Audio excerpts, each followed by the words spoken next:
Everyone, my name is Shivani and welcome to Anant IAS. और आज 2 फरवरी का द हिंदू का न्यूज एनालिसिस हम करेंगे। शुरुआत करेंगे फर्स्ट आर्टिकल से। हम सब जानते हैं कि इस साल का यूनियन बजट अनाउंस हो चुका है और उसके हवाले से बहुत सारे आर्टिकल्स आज के न्यूज़पेपर में हैं। आप देखेंगे अलग अलग सेक्टर को कवर करते हुए बहुत सारे आर्टिकल्स उसमें मेंशन हैं, जिसको आप पढ़ सकते हैं, अपनी अपनी नॉलेज को अपग्रेड कर सकते हैं। बट मार्क माय वर्ड्स कि आपको बजट में बहुत ज्यादा डिटेल में नहीं जाना है, अगर आप, क्योंकि वो उसमें ज्यादा सवाल यूपीएससी के एस्पिरेंट्स के लिए नहीं बनते हैं।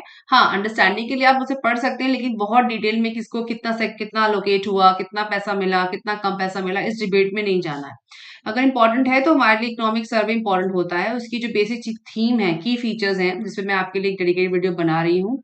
आपके प्री को कवर करेगा, आपके मेंस को कवर करेगा, उसके लिए आप उसको रेफर कर सकते हैं।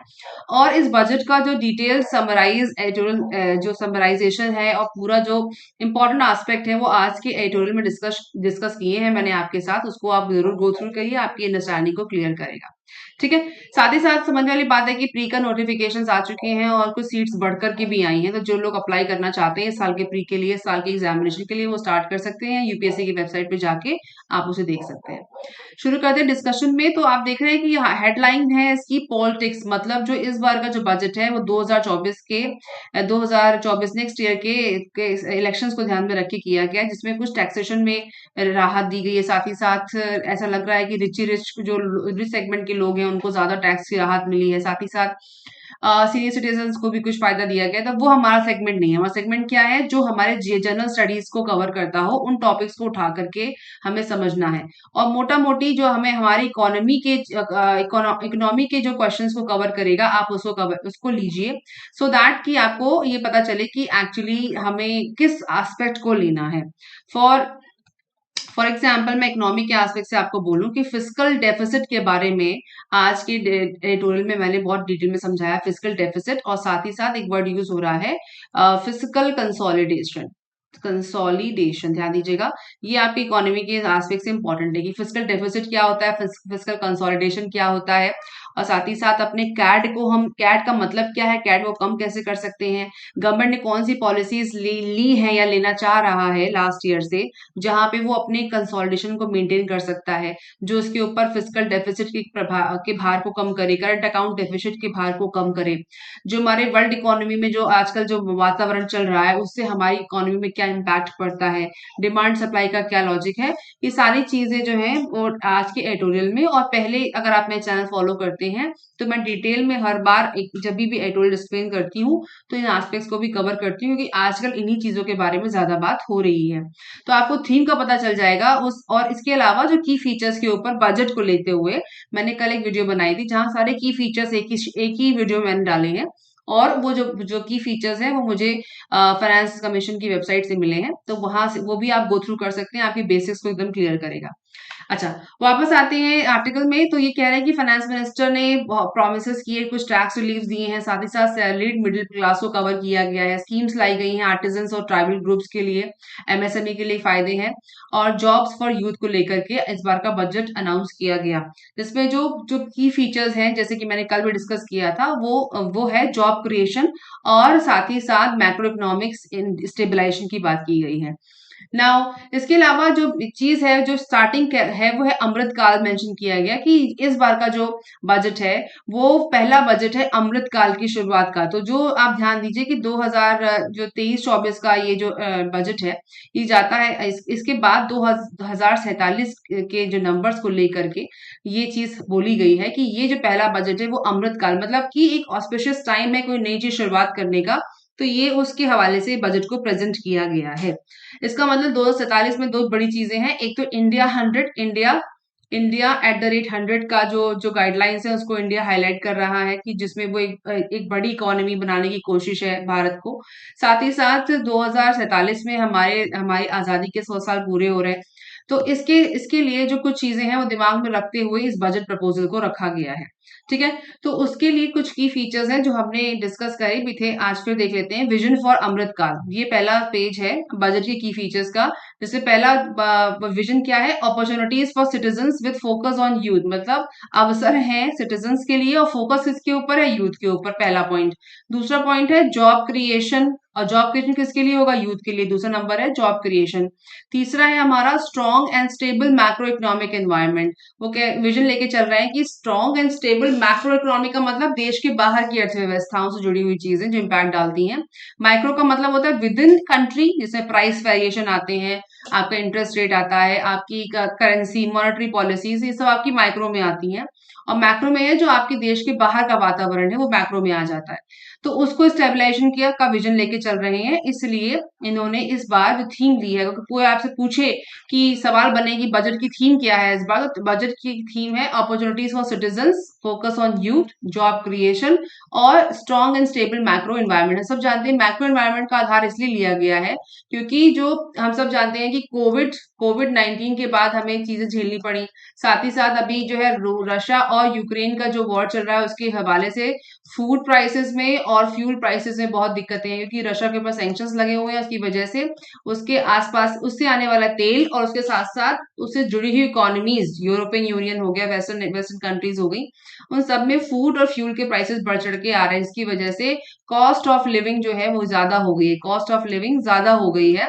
और इसकी वजह से ये जो इकोनॉमी है, हमारी इकोनॉमी और कई देशों की इकोनॉमी है, वो स्टेबल नहीं है। प्राइस ऊपर नीचे हो रहे हैं जिसकी वजह से स्टेबलाइजेशन नहीं है। तो इसको ध्यान में रखते हुए ये विजन क्रिएट किया गया है हमारे बजट का। अच्छा, नेक्स्ट न्यूज है हमारी इसी इसी कंटिन्यूएशन में कि प्रधानमंत्री आवास योजना में 66% का एलोकेशन राइज किया गया है। जो पिछली बार 43,000 करोड़ था, 79,000 करोड़ है। ये सच से समझने के लिए मैं नंबर आपको दिया है। बड़ा क्यों है? क्योंकि इस बार जो उनका टारगेट है वो ये है कि हम मिडिल क्लास कम्युनिटी को, इकोनॉमिकली डिसएडवांटेज ग्रुप्स और लो इनकम ग्रुप्स को हम केटर करेंगे। ये स्कीम कैसे केंद्र से चलाई जाती है, जिसके ऊपर कोई परसेंटेज गवर्नमेंट के द्वारा कवर होता है, तो वो हमारे कैट के ऊपर भी डिपेंडेंसी डालता है, हमारा खर्चा बढ़ता है। तो इसलिए जो पॉलिसी है वो इम्पोर्टेंट है। और प्रधानमंत्री आवास योजना में जिसका अर्बन वाला सेक्शन है, इसका एक ग्रामीण भी, रूरल भी है, अर्बन भी है। अर्बन वाले सेक्शन में, अर्बन वाले में इन्होंने परसेंटेज बढ़ाया है क्योंकि ये क्रेडिट लिंक सब्सिडी स्कीम है, is aim to provide its beneficiaries with an interest subsidy to take loans. अभी देखेंगे उसको। तो उसमें क्या है कि जो लोन लोगों को दिया जाएगा आवास के लिए, उसमें कुछ परसेंटेज जो है वो सरकार या सेंट्रल गवर्नमेंट बेयर करेगी। ठीक है ना। जब कहते हैं टीयर 1 टीयर 2, उसका मतलब हुआ कि पॉपुलेशन डेंसिटी के हिसाब से कौन कौन सी सिटीज आती हैं जिनकी पॉपुलेशन 50,000 से 1 लाख के लमसम है, वो है टीयर 2। और जिनका टीयर 3 में, जिनकी 20,000 से लेकर के 50,000 से तक या उससे ऊपर की डेंसिटी की जो पॉपुलेशन के शहर हैं, उनको टीयर 2 या 3 में कंसिडर किया जाता है। ये 2011 के सेंसस के हिसाब से डेटा है, 2021 का सेंसस अभी नहीं हुआ है। नाउ जो इसको और एक्सप्लोर किया तो प्रधानमंत्री आवास योजना मुझे लगता है फिर की प्री के पर्पस इंपॉर्टेंट हो सकती है, पूछी जा सकती है। Falls under the government's mission housing for all by 2022, ये इनका मिशन था। For urban housing it makes home loans affordable to for the urban poor by providing subsidy of the interest rate of a home loan. जैसे मैंने कहा कि ये central link my mistake credit link subsidy scheme है। Credit link subsidy scheme है। इस case में जो इंटरेस्ट पेमेंट होगा लोन का, जो भी लोन लेगा आवास के लिए, उसके इंटरेस्ट पे गवर्नमेंट कंट्रीब्यूट करेगी या उनको सपोर्ट देगी रीपेमेंट में by way of EMI. So इसमें क्या होगा? The interest subsidy rate provided by the scheme is up to 6.5% on housing loan to all beneficiaries taking loans with a tenure up to 20 years. मतलब 20 साल तक के लिए अगर आप लोन लेते हो हाउसिंग लोन, तो उसका जो सब्सिडी रेट होगा 6.5%, जिसमें गवर्नमेंट आपको सपोर्ट करेगी। Interest rate subsidy however varies basic income slabs, और अलग अलग स्लैब्स के लिए अलग अलग इंटरेस्ट रेट है। इसमें उनको नहीं जाना है, बस ये पता करना है कि ये पता होना चाहिए कि अलग अलग स्लैब पे अलग अलग इंटरेस्ट रेट है। Under the PMAY scheme differently able and senior citizen can get the preference of having a house on the ground floor. और इस आवास योजना में जो ग्राउंड फ्लोर होगा वो सीनियर सिटीजन को डिफरेंटली एबल लोगों को दिया जाएगा। इस हाउसिंग में जो ग्राउंड फ्लोर, ध्यान दीजिएगा, जो हाउसिंग है ये पूरा का पूरा एक हाउस नहीं बना के देने की बात है। एक अलग अलग फ्लैट्स डेडिकेट किए जाते हैं, एक बड़ी सी बिल्डिंग सोसाइटी की तरह बनाई जाएगी, उसमें अलग अलग फ्लैट्स देने की बात है, वो है ये housing. Now houses will be constructed using sustainable and eco-friendly technologies. ठीक है। Now द PMAY बेनिफिट्स में आता है कि क्योंकि ये क्रेडिट लिंक्ड सब्सिडी स्कीम है, याद रखिएगा, इस कंपोनेंट को मत भूलिएगा। तो जो गरीब लोग हैं जो कच्चे मकान में रहते हैं वो भी इस आवास योजना का फायदा उठा सकते हैं। और इसके प्रेफरेंशियल एंड की बेनिफिशरीज हैं schedule caste, schedule tribes, EEWS, और इसके साथ ही जो इकोनॉमिकल वीकर सेक्शन में भी जिनकी इनकम क्या है, मैक्सिमम इनकम है सालाना 3 लाख होना चाहिए, 3 लाख है। और इनकम लो इनकम ग्रुप में आएंगे 6 लाख, जिनकी होगी मैक्सिमम एनुअल फाइनली इनकम है 6 लाख। मिडिल क्लास वालों के लिए होगी 18 लाख। सो ये अलग अलग स्लैब्स के हिसाब से है। तो आपको याद रखना है कि बेसिकली इसका क्या मतलब है। इसका एक भाग अर्बन के साथ साथ रूरल भी है, और रूरल में ये चीज कवर की गई है कि जहां पे जो लोग कच्चे मकान में, you may even take a loan for the construction of a house, how घर भी आप बना सकते हो, सिर्फ ऐसी बात नहीं है, घर के लिए भी आप लोन ले सकते हो। Moreover it is interesting to know the PMAY also applies for upgrading a kutcha house to a पक्का हाउस। इसमें अपग्रेडेशन भी होंगे कि जिनके कच्चे घर हैं, जो इतने पुअर, जो गरीब सेगमेंट के लोग हैं, जो कच्चे मकान घरों में रहते हैं, उनका पक्का मकान भी किया जाएगा under the credit link subsidy component, CLSS के कंपोनेंट के अंडर में। ठीक है, अच्छा, नेक्स्ट आर्टिकल है हमारा जो अभी चलती हुई न्यूज है फिलहाल, जो अभी चले जा रही है अडानी ग्रुप के लिए, और जिसमें एक उनके ऊपर एलिगेशन लगाए गए थे हिंडनबर्ग की तरफ से। उसमें ये चीज मेंशन की जा रही है कि अभी जो उनका एक FPO आया था, जो जो फुल्ली सब्सक्राइब भी हुआ फॉलोइंग पब्लिक ऑफर, उसको जो है कॉल ऑफ कर लिया है उन्होंने, as stocks taking take a beating. तो even as stock of Adani Group flagship firm Adani Enterprise dropped by 28%, the Ahmedabad-based group on Wednesday and decided to call off 20,000 crore FPO. उन्होंने इसको call of कर दिया है, and in a rare move amid growing impact of Hindenburg report. इस report के आने के बाद से जिनका FPO आने वाला था उसकी उनको उतना रिस्पॉन्स अच्छा नहीं मिला जितना मिलना था। उनके ऊपर फ्रॉड और स्टॉक मैनिपुलेशन के एलिगेशन लगाए थे हिंडनबर्ग कंपनी ने, जो एक शॉर्ट सेलर कंपनी है। The follow-on public offer was fully subscribed on final day of the subscription on Tuesday with help from some big Indian conglomerates ने उसको उनको हेल्प करी और fully subscribe हो भी गया था। But Adani Enterprise mentioned that given the unprecedented situation and the current market volatility, the company aims to protect the interests of its investing community by turning the FPO proceed and withdraw the completed transaction। वो withdraw, उन्होंने कहा कि जो इस वक्त के हालात चल रहे हैं उसको देखते हुए उन्होंने कहा कि हम विड्रॉ करेंगे, और जो हमारा जो जो ट्रांजैक्शन जो हो चुके हैं उनको क्या विड्रॉ करने के साथ ही साथ जो लोगों की जो इन्वेस्टिंग कम्युनिटी है, जो इन्वेस्टर्स हैं, उनके फायदे को सोचते हुए उन्होंने इसको कॉल ऑफ करने का सोचा है। इसके बाद दूसरी न्यूज फिर से हमारे बजट को लेकर के, इसमें कहा गया कि mobile phones, TVs to get cheaper, toys, bicycles, automobiles dearer. मतलब उन्होंने कहा जो इलेक्ट्रॉनिक गैजेट्स हैं वो सस्ते होंगे। तो इसमें समझने वाली बात क्या है कि उन्होंने प्लान किया है कि बेसिक कस्टम ड्यूटी को हम रिड्यूस करेंगे, rate on goods after the textile and agriculture. इसको कम करेंगे तो हमारे जो ड्यूटी कम होगी तो ऑब्वियसली उसके ऊपर क्लब होने वाले टैक्सेस भी कम हो जाएंगे। सो उस केस में हमारा जो फाइनल वैल्यू होती है प्रोडक्ट की वो कम हो जाएगी ना। समझने वाली बात ये है कि it has been decided to continue concessional duty on lithium ion cells for batteries for another year. Lithium ion batteries को प्री में पूछा गया है, ध्यान दीजिएगा कि बैटरीज इसमें होता क्या है। इससे जुड़ा हुआ एक सवाल साइंस में बना था, मुझे याद है। बट अभी के इंपॉर्टेंट क्या है कि हम ये समझे कि कस्टम और एक्साइज में डिफरेंस क्या होता है। तो कस्टम, तो पहले कस्टम को समझते हैं। Custom, this duty is imposed on the imported and exported goods in the country. Custom क्या है कि किसी भी इंपोर्ट और एक्सपोर्ट वाले प्रोडक्ट पे जो ड्यूटी लगती है उसे कस्टम ड्यूटी कहते हैं। और impose on the good which is produce in outside the domestic territory, जो हमारे देश के बाहर बनता है। The customs duty on any goods is valued bye it's quantifiable value. उनकी क्वांटिफिएबल क्वांटिटी के हिसाब से टोटल वैल्यू पे इसको लगाया जाता है।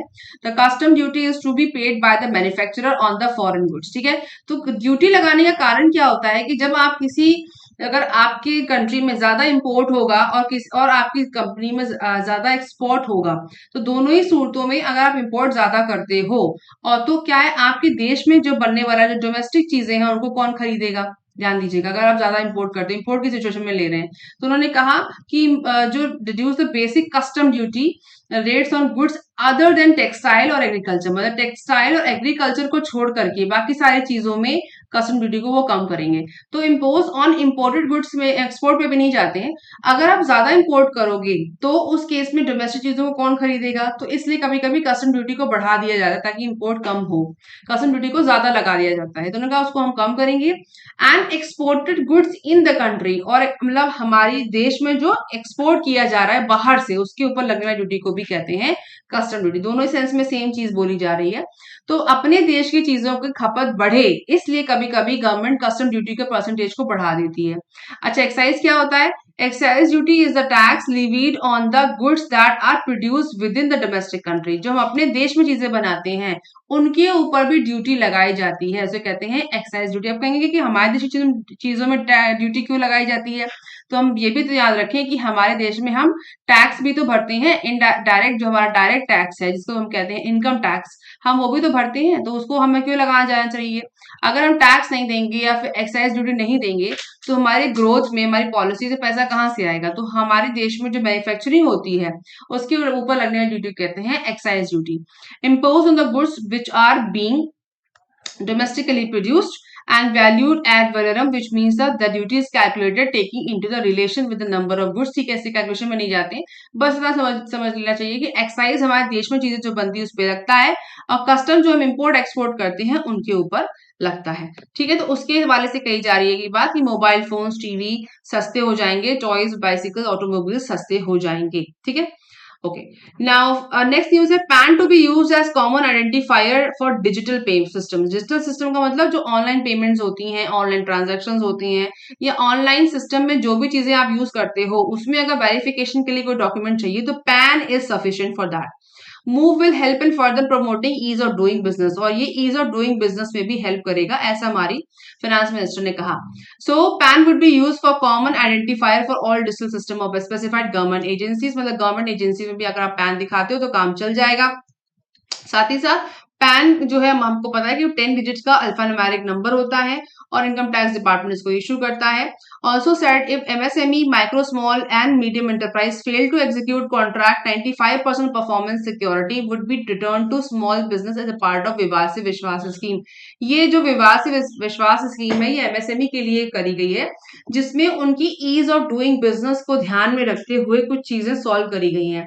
तो उसमें कह रही हैं कि अगर एमएसएमई फेल करता है कॉन्ट्रैक्ट एग्जीक्यूट करने में तो 95% ऑफ परफॉर्मेंस सिक्योरिटी, जो उनकी सिक्योरिटी है, would be return to small business as part of Vivad se विश्वास। तो अगर उनके डॉक्यूमेंटेशन पूरे नहीं है तो उनका जो पैसा है, सिक्योरिटी अमाउंट है, उनको 95 ऑफ परफॉर्मेंस सिक्योरिटी वापस कर दी जाएगी इस बात के तहत कि विवाद से विश्वास, मतलब हम विवाद को खत्म करके चीजें आसान करने की कोशिश कर रहे हैं। Vivad se Vishwas scheme provides for settlement of disputed tax, interest, penalty of fees in relation to an assessment. ये याद रखिए, प्री के लिए इंपॉर्टेंट है ये चीज।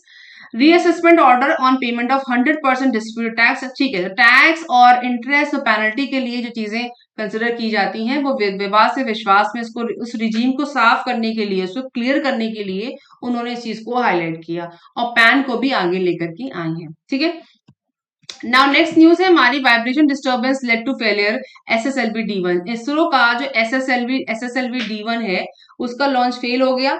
उसका पूरा नाम है स्मॉल सैटेलाइट लॉन्च व्हीकल। ठीक है, नाउ फेल हो गया, that is not an important aspect for us. हमारे लिए इम्पोर्टेंट क्या है, that the report said though salvage mode was initiated, it could not inject the satellite into the safe orbit। safe orbit में inject नहीं हो पाया था और उसके पहले ही वो बाहर हो गया, मतलब फेल हो गया उनका प्लान। नाउ अब समझते हैं कि एक्चुअली अभी तक की पूरी हिस्ट्री से लेकर अभी प्रेजेंट तक कितने कितने तरह के SLV हमने देखे हैं, सुने हैं। तो पहले हमारा है, हमने GSLV सुना है, जियोसिंक्रोनस, फिर पोलर सैटेलाइट भी सुना है, ASLV भी सुना है और अब SLV सुन रहे हैं, SSLV। याद रखिएगा, ये टाइमलाइन में इन सभी SLVs के बारे में प्री में पूछा जा सकता है। ऐसा नहीं कि सिर्फ इसी के बारे में, कोई एक चीज उठा लेंगे, कोई कॉमन ट्रेड उठा लेंगे या कैरेक्टर उठा लेंगे और उस पर आपके प्री के लिए सवाल बना सकते हैं। और मेंस के लिए इंपॉर्टेंट ये है कि ये तो खैर एक छोटी इन्फॉर्मेशन है, कोई बड़ी चेंज अभी आता है, जैसे मैक 2 है, मैक 3 में कोई बड़ा चेंज आता है तो उसके हवाले से मेंस के टेक वाले पार्ट में ये इंपॉर्टेंट हो सकता है। नाउ SSLV क्या है, इसरो की वेबसाइट पे जब मैं गई तो मुझे मिला कि ISRO over the years have successfully realize 5 generation of launch vehicle, 5 generation है इसकी, SLV-3, ASLV, PSLV, GSLV Mark 3.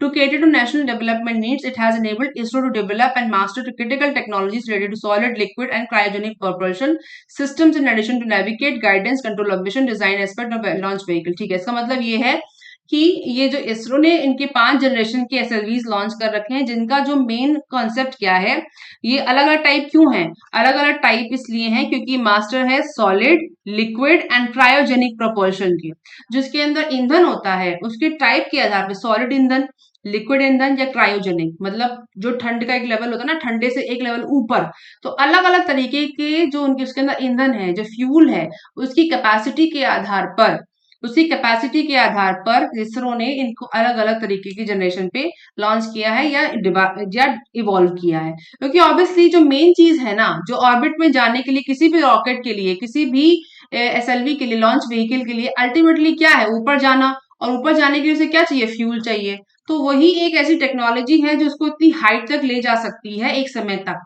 तो ये पांचों चीजों में, जो पांचों SLVs हैं, इनका जो मेन जो डिफरेंशिएशन है वो इनके फ्यूल में है, इनके प्रोपल्शन में है। जो इनके अंदर प्रोपल्शन होता है, जो हीट जनरेट होती है, इससे वो ऊपर की तरफ जाता है, वही इसका मेन टारगेट है। बाकी टेक्नोलॉजी तो है ही, बट जो मेन कॉन्सेप्ट है उसको देर तक ऊपर ले जाना और अपनी जगह पे लॉन्च करना, वो है चीज। और SSLV का फीचर क्या है? Launch on demand. दूसरा है लोअर पर केजी लॉन्च कॉस्ट, इसकी लॉन्च जल्दी कर सकते हो आप इसे, इसका कॉस्ट कम है, और टर्न अराउंड टाइम इसका कम है। साथ ही साथ multiple satellite mounting option for nano, micro and small satellite. अगर छोटे सैटेलाइट आपको ऊपर भेजने हैं तो उसके लिए बेटर है। याद रखिएगा नैनो माइक्रो। एक चीज और है कि अभी कुछ दिन पहले न्यूज आई थी कि आदित्य L1 करके जो है हमारा मिशन है, सूर्य मिशन है या सन मिशन है, उसको भेजे जाने की बात है। तो इसको टेस्ट भी कर रहे हैं। तो अगर आदित्य L1 को हमें ऑर्बिट भेजना है, जो डिसाइड ऑर्बिट है, उसके लिए हो सकता है कि SSLV का भी यूज किया जाए, हो सकता है, आई एम नॉट श्योर।